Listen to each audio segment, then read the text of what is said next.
The Boston Red Sox in game 3 of their series against the Texas Rangers have been defeated 7-1. The Red Sox are not able to complete their first series sweep of the season, but on the bright side, they still won a series. What went wrong for the Red Sox today? We'll get into that. My name's Derek. You're watching Red Sox Recap on Bleacher Brawls. So the Red Sox today lose 7-1. It's not a great game. They went with the bullpen game, so we'll kind of go straight into the pitching for the Red Sox. Austin Davis looked very good. He went 2 innings, didn't give up any runs.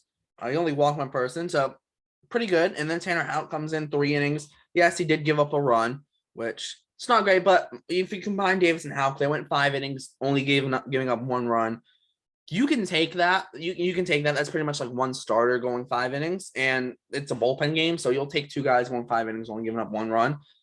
But the big but here is Ryan Brazier, 1 inning, giving up 3 hits, 4 runs, a walk, and yes, he struck out 3 guys. Yippee-ki-yay! Yeah, he gave up 2 bombs in the process, so that doesn't help much. It doesn't matter how many guys you strike out if you give up runs. So.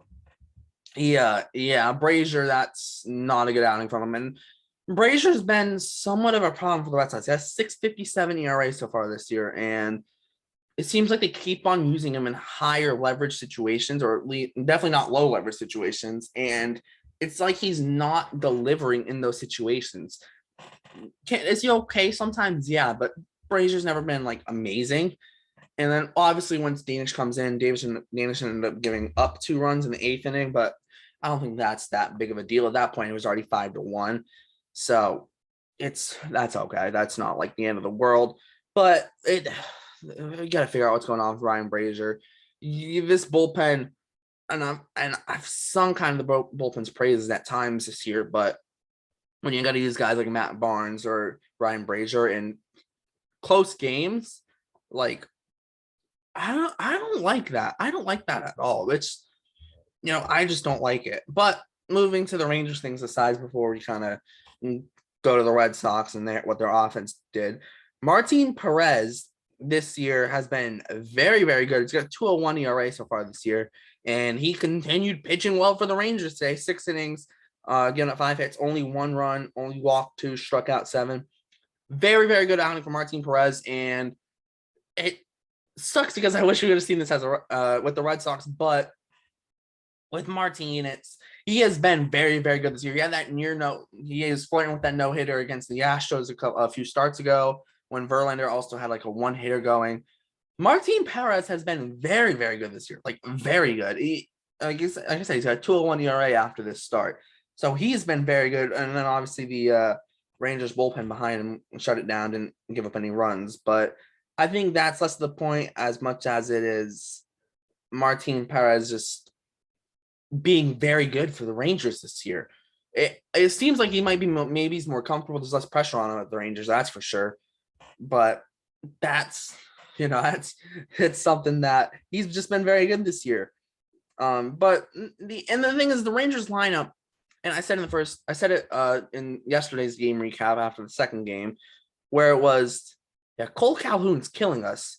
And what did he do today? He just added on top of it. He had 2 homers today. He went 2 for 4 with 2 homers, and it was not what I wanted to see.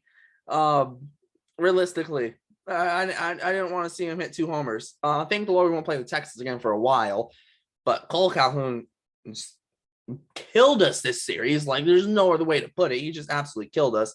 And then Adolis Garcia hit 2 homers as well today. He had 5 RBIs, and the Rangers supposedly told him, Chris Woodward and the hitting coaches have told him, and is trying to be not over aggressive. He's become too patient. He needs to be a little bit aggressive again.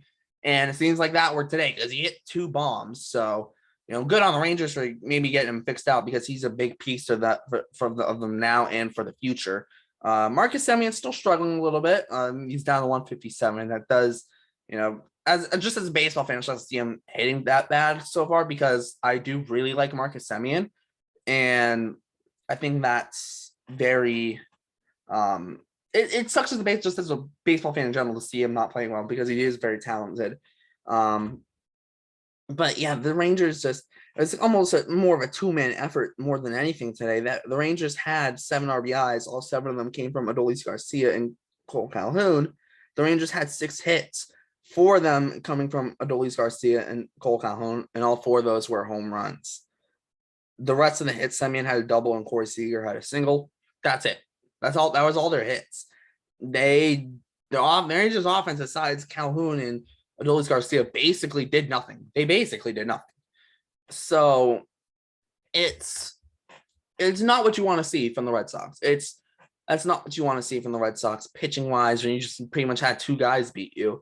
It's yeah, you don't want to see that at all. It's not what you want to see. But yeah, it's still a good series win for the Red Sox. The first 2 games were good. Third game wasn't really good at all. As you can tell, I'm not even wearing my Red Sox hat because I'm kind of upset that they used Bleacher. So I didn't want to throw my Red Sox hat on for it. So I just threw on my Marlins hat. But yeah, it was a rough day, somewhat of a rough day for the offense. Big Story only drew 3 walks. I mean, like, come on. Like, that's been the story of the season. Can you draw walks? Because in the first game of the series, they drew 7 walks in one. But in the last 2 games, I think they drew 3 or 4 last game, but the bats were alive. But this game, the bats weren't alive like they were yesterday. And they only walked 3 times. That's not going to get it done. They left 17 guys on base.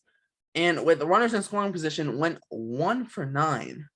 Well, technically, they left 9 runners on base. But if you add in the fact that some guys got left on base by multiple guys, it's technically 17.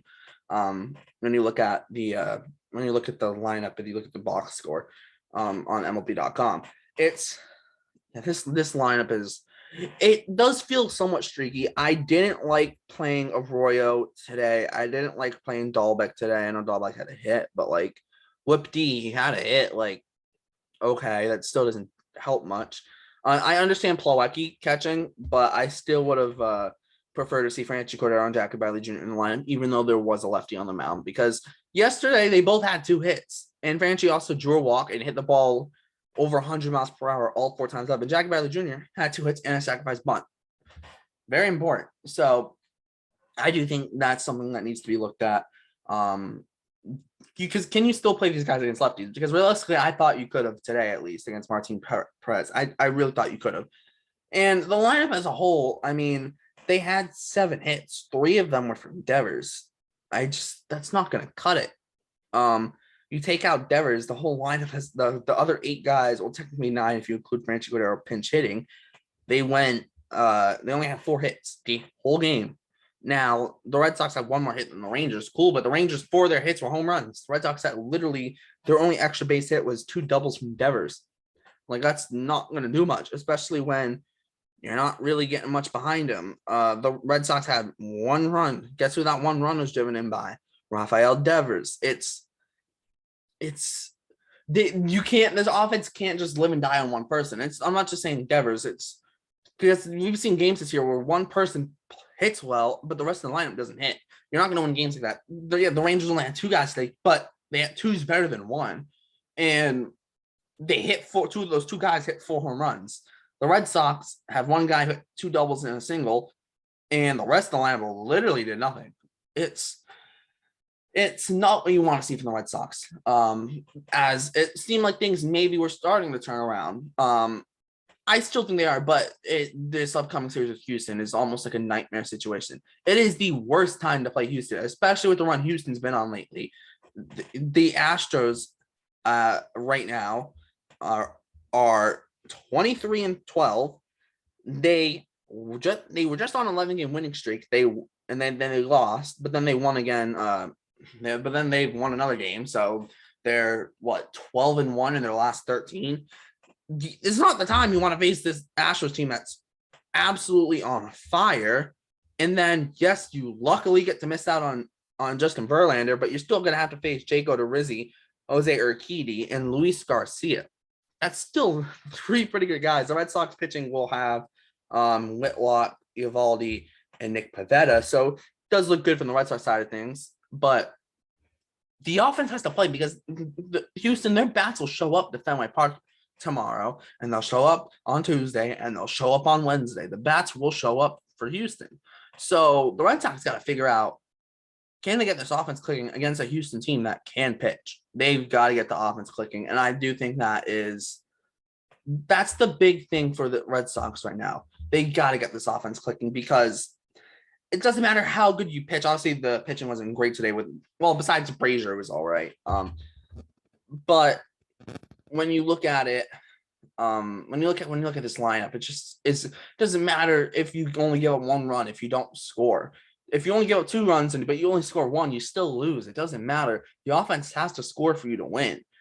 Maybe one night, maybe they may only have to score one to win. Another night might have to score 20 to win. But you still got to score to win. You can't, if you don't score, you're not going to win. I think that's the big thing. The White Sox got to get a whole lineup effort. It can't just be 1 or 2 guys. And especially if they're not going to draw walks, because if they're not going to draw walks, then that's not going to help at all. And the big thing has been on base percentage for the Red Sox. It has not been good at all. And have the Red Sox maybe been a little unlucky at times with hard hit balls striking outs? Yeah, they have. But that's not necessarily an excuse for the offense not drawing walks and not being able to get on base and set up someone. Because if you draw a walk, all it takes is a double to score a run, or 2 singles, or you draw 2 walks, all it takes is a single to score a run.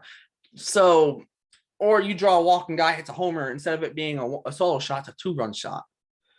So and the thing is, if you have 2 guys who make outs or a guy who walks and hits and the next guy hits and double play, it's still the same result. You just got to get 2 guys out, but at least you had a guy on base. At least you threatened a little bit. Whereas not doing anything, like that's not doing anyone anything. That's not helping the Red Sox. So that does need to be fixed. But there's no like immediate move for the Red Sox. Obviously, they could try and make a move to beef up the roster now with the knowledge of if they can't turn it around, they can always sell anyone who they trade for now at the deadline. But I just don't see that happening. But this team does have the talent. We saw it Saturday night. We saw this team, as currently constructed, can hit, and that the starting pitching can do a good enough job where you can give the bullpen a big enough lead to where you can still throw in guys and you're not going to necessarily blow that lead. If the bullpen has a 3-run lead and they only give up 1 run, you still win. But if you only give them a 1-run lead and they give 1 run, then it's a tie game, and then anything can happen if it gets to extras.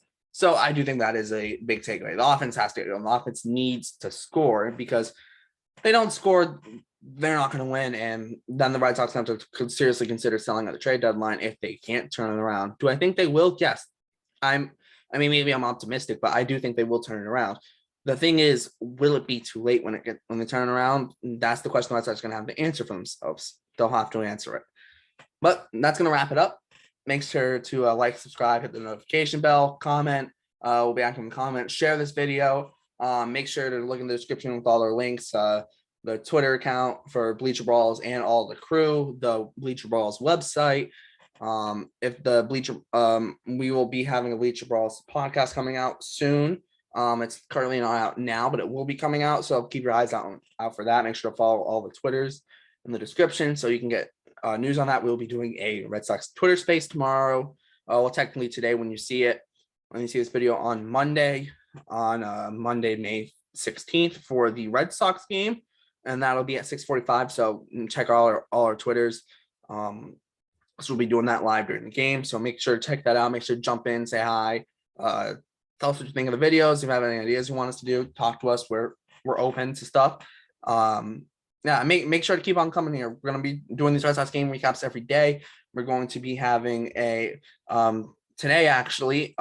We will have later in the day. We'll be uploaded we have a video on the Los Angeles Angels. Wednesday we have the Brain Bail Prospect Pipeline video, and then we have another video Friday. You'll find out what that is in the Angels video. So make sure to watch the Angels video. I'm Derek. This is Bleacher Brawls. Thanks for tuning in, and I'll see you next time.